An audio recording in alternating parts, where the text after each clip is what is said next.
On the 25th of June 1266, Henry de Hastings looked from the walls of Kenilworth Castle at an army large enough to surround him, and he wasn't worried about the walls.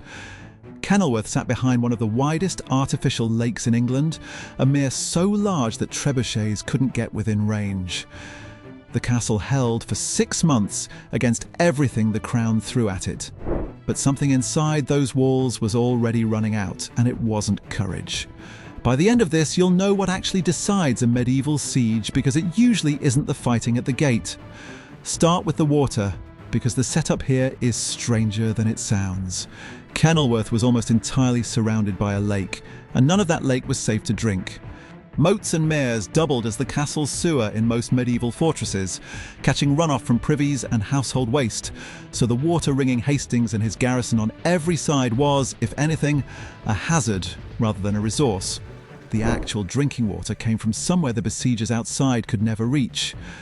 A well sunk straight down through rock inside the castle's own walls, usually as one of the very first things built when a castle went up in the first place.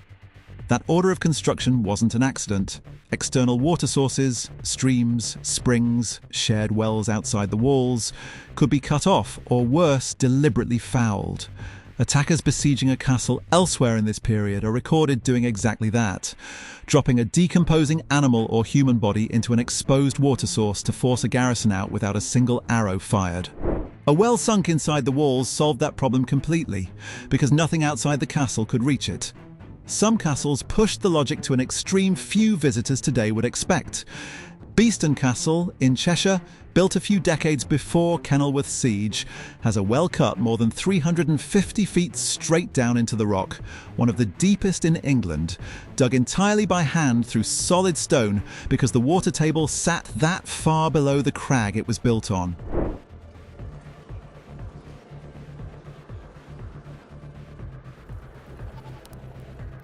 The lake outside a castle like Kenilworth was for show and defence. The real lifeline was a hole in the ground nobody outside the walls could touch. Getting that water up was its own daily labour. A bucket on a chain wound by hand or by a tread wheel built into the well housing, hauled it from wherever the water table sat, sometimes hundreds of feet down, into cisterns that fed the kitchens and the garrison. It was slow, it was constant, and it never stopped mattering, because the moment a well ran dry or a cistern cracked, everything else about a siege became irrelevant. Digging a well like that in the first place was its own kind of siege, fought against solid rock years before any enemy army arrived. Workers cut straight down by hand, torch by torch, through stone that gave up maybe a few feet of progress on a good week, with the constant danger of foul air pooling at the bottom of a shaft that deep. Builders solved that with a wooden partition run down part of the shaft and a fireplace built over the opening it created, drawing bad air up and out the way a chimney pulls smoke so the men working at the bottom could breathe long enough to keep swinging a pick. A well like the one at Beeston, cut over 350 feet into rock, could take years to finish, sometimes started by one lord and completed by his successor, also that a garrison decades later would have water no army camped outside could ever touch. Even with the well running, nobody drank straight water by choice if they could help it. Ale and beer, brewed inside the castle from the same grain stores that fed the garrison, were the safer default, weak enough to drink through the day without much effect, but boiled and fermented in a way raw well water never was. Wine, where it was stored, was reserved for higher status members of the household, or saved for moments that called for it. A castle's brew house, in other words, wasn't a luxury during a siege like Kenilworth's.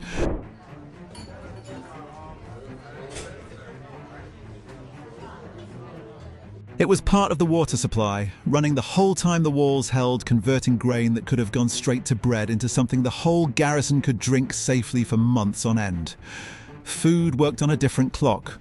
One Hastings would have started counting the moment the royal army arrived. A well-run castle stocked for exactly this scenario.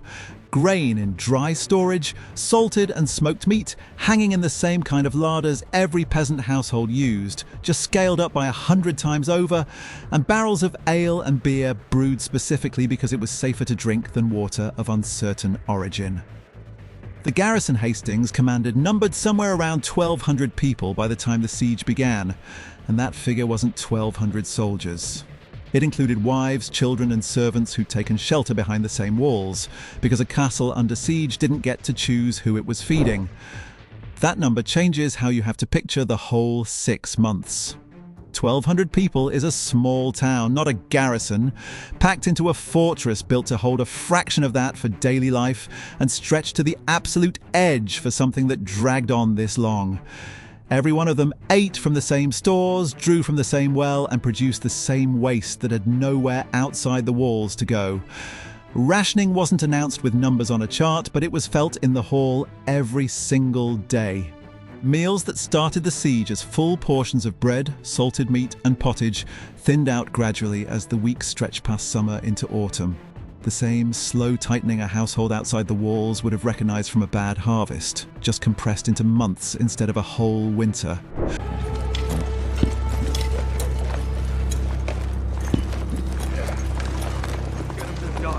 Whoever managed Kenilworth's stores would have been doing constant arithmetic behind the scenes, weighing how many mouths were left to feed against how many weeks the grain in the tower actually had left in it, and adjusting portions long before anyone ran out completely. That kind of quiet household management, done right, was as much a part of holding a siege as any soldier on the wall. Sleep under those conditions wasn't private and it wasn't comfortable. Soldiers bunked in the halls and towers wherever there was floor space, families found whatever corner of a storeroom or gatehouse chamber could be claimed, and the constant threat of a night assault meant a portion of the garrison was always awake, always armed, rotating through watch shifts along walls that never went fully dark. Guardrobes, the castle's version of a toilet, were simple stone chutes built into the thickness of the walls, emptying straight down into the moat or a pit below, which worked well enough in peacetime and became a much tighter problem once 1,200 people were using a fixed number of them without any outside disposal for months on end. Idle hands during a siege weren't actually idle. Between watch shifts, the garrison spent daylight hours on the unglamorous maintenance a 6-month defence demanded. Fletching new arrows to replace what had been loosed at the last skirmish, repairing whatever section of wall or hoarding a stone had cracked overnight, mending clothes and boots that were seeing far harder use than anyone had planned for back in June.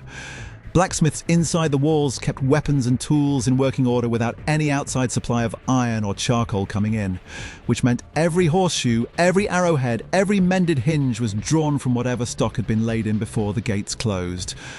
Nothing inside Kenilworth got replaced from outside for 6 straight months. Everything that broke had to be fixed with what was already there, or it stayed broken.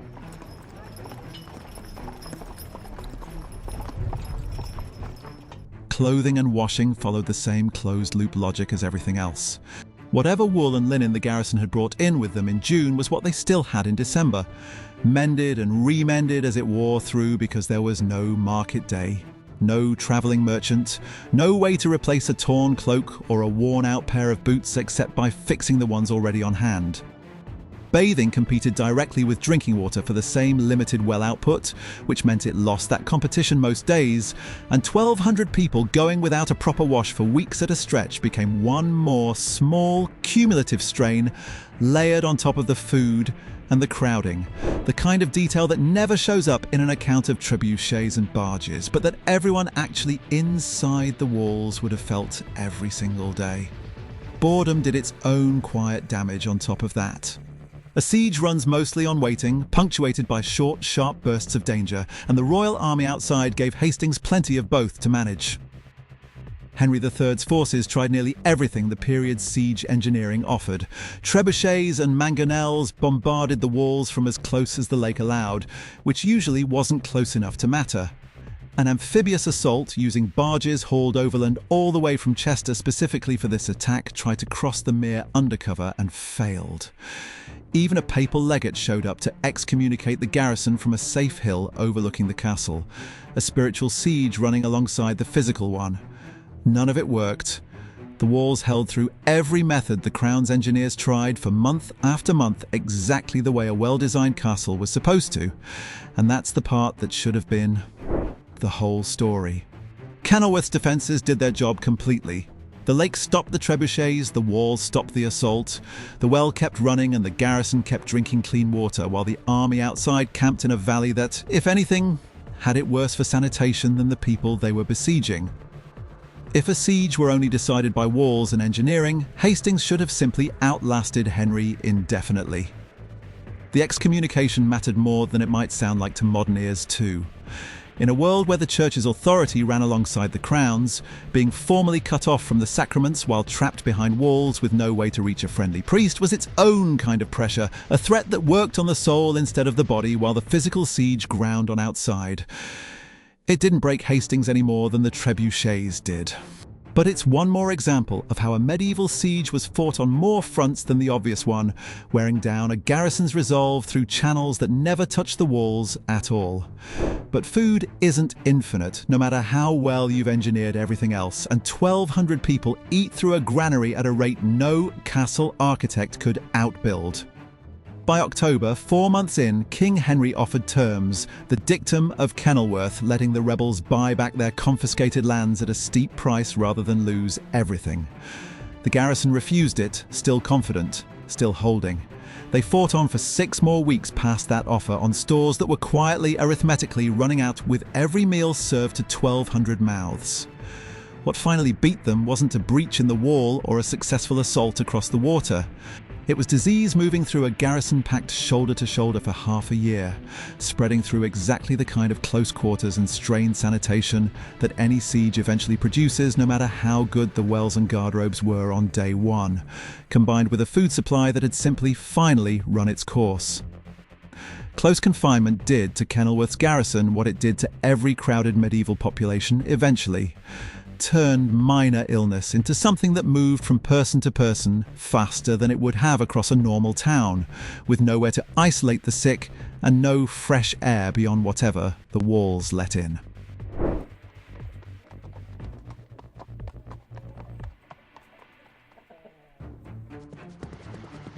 On the 13th of December 1266, Hastings and the garrison surrendered on the same terms they'd rejected 6 weeks earlier. When the Royal Army finally counted what was left in Kenilworth stores, there were 2 days of food remaining. Not 2 weeks, 2 days. Sit with that number for a second because it's the whole siege in miniature. For nearly 6 months, a fortress with one of the best water defences in England held off the entire military machine of the English crown. And in the end, the margin between holding and surrendering wasn't a battle lost. It was 2 days of bread. The lake never failed and the well never ran dry. The walls, by every account, never actually fell. Everything the castle's builders had engineered against a siege worked exactly as designed, right up until the one variable no amount of stone and water table could fix indefinitely. 1,200 people need to eat every single day, and a granary, unlike a well, doesn't refill itself. That's the piece the walls and the water hide from the popular image of a siege. We picture trebuchets and breaches, a dramatic final assault deciding everything in an afternoon. Kenilworth's real ending was quieter and slower than that. A garrison that had beaten every weapon the besiegers actually used, brought down instead by simple arithmetic, playing out meal by meal for 6 months, until the number of days of food left dropped low enough that surrender stopped being a choice and started being the only option left. Hastings walked out of Kenilworth on the terms he could have had in October, 6 weeks and untold suffering later. Permitted to leave with his horses and weapons because it was the castle itself the crown wanted, not another round of executions. The garrison that marched out with him had done everything right. They'd built their well in the one place no enemy could reach it.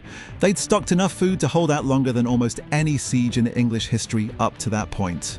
They'd repelled trebuchets, barges, and excommunication alike. And they still lost, not to any of it, but to the simple fact that 1,200 people had been eating 3 meals a day for 172 days straight. And eventually, the math caught up with them anyway. So picture the full shape of what survived and what didn't inside those walls.